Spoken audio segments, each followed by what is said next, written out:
Joining us now with her reporting, NBC's Courtney Kube, and retired Lieutenant General Mark Hertling, the former commanding general of U.S. Army Europe.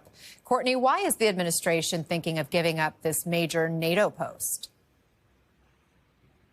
So the Pentagon and the Trump administration in general haven't made a secret of the fact that they want to decrease the overall number of general officers and flag officers in the military, and they want to consolidate some of these posts so that essentially the leadership of the military will sort of melt down and that more of the force structure will be down in the units as opposed to up at a headquarters or leadership post. So when you take that, that is the backdrop of where some of these decisions are now being considered. One of those would be to potentially, we reported on this several weeks ago, Anna, combine U.S. Africa Command and U.S. European Command. Now, U.S. European Command right now is dual-hatted with a job that's called the Supreme Allied Commander Europe, usually referred to as the SACEUR.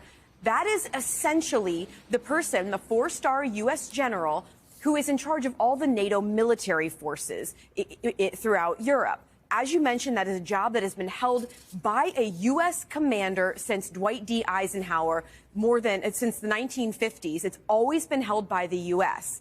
But if, in fact, the Pentagon and the Trump administration decide to combine AFRICOM and EUCOM, it simply, according to officials, the concern would be that would just be too much for one four-star general to have all of that land, to be in charge of Africa and Europe, and also be essentially the ground component commander for NATO. Because of that, they are now considering potentially the U.S. giving up that role and essentially turning it back over to NATO so that one of the NATO allies would start to occupy it. Anna, this is candidly, this also keeps with one of the promises or one of the policies that we've been hearing a lot out of Secretary of Defense Pete Hegseth and the White House, and that is they want Europe to take over more responsibility for their own defense. And some of the policies that they're considering there also include the U.S. basically taking a step back from some of these larger NATO roles. General Hertling, what's your reaction to this? What do you see as the impact?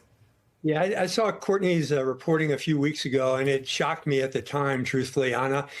When you talk about the potential for these multi-hatted roles, like the commander of EUCOM and the SACEUR, the Supreme Commander Allied Powered Europe, that has taken place before. That's always happened. And in fact, before AFRICOM was created in the early 2000s, the European commander actually focused a lot of his attention on Africa. When I was commanding in Europe, U.S. Army in Europe, one of the component commands of the SACEUR, we looked toward Africa as well until a separate organization was created to focus on Africa because of the importance of that continent. What you're talking about is pulling together in Europe 49 different countries. In Africa, there are 54 different countries. So what you're talking about is the coordination, the exercises, the training, and the alliance building with close to 100 countries in these two continents. It's certainly interesting that the Defense Department is looking at a revamping of the combatant command structures. That would include Central Command, which looks at the Middle East, Indo-Pacific Command, that looks at that area of operations, Northern and Southern Command in the United States and in South America. But truthfully, this one would, the relooking of this and the potential elimination of that four-star U.S. general in charge of SACEUR would really signal a major and consequential shift in transatlantic security.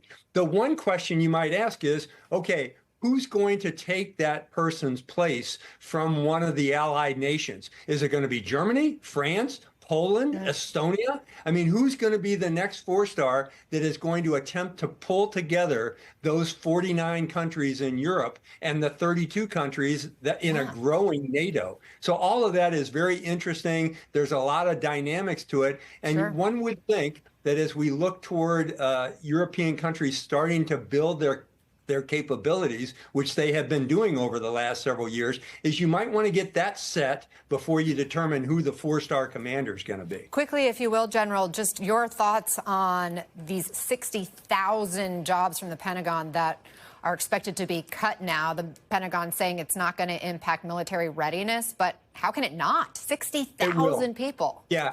Anna, I'll stop you right there and say it will. this isn't just in the Pentagon. These are Department of Defense civilians, and they are not only in the Pentagon, they are all over the world. When I was commanding U.S. forces, U.S. Army forces in Europe, we had literally thousands of civilian workers working as part of the command.